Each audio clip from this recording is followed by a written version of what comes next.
I'm Amy Wagner with your Allworth advice. If you've been driving the same car around for years now, are you thinking about replacing it? The answer? Probably not.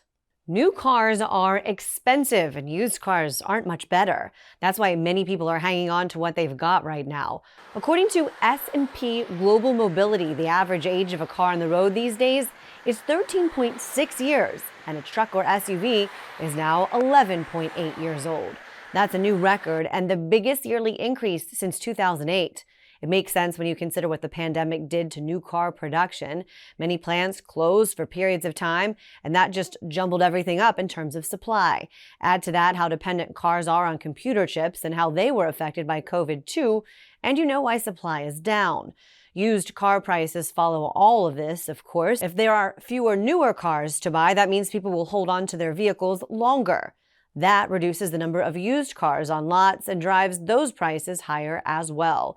The average new car price, according to Cox Automotive, is just over $48,000. Used cars, nearly $27,000.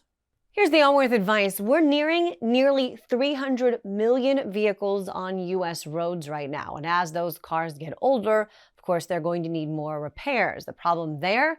Repairs are getting more expensive as well. With your Allworth advice, I'm Amy Wagner.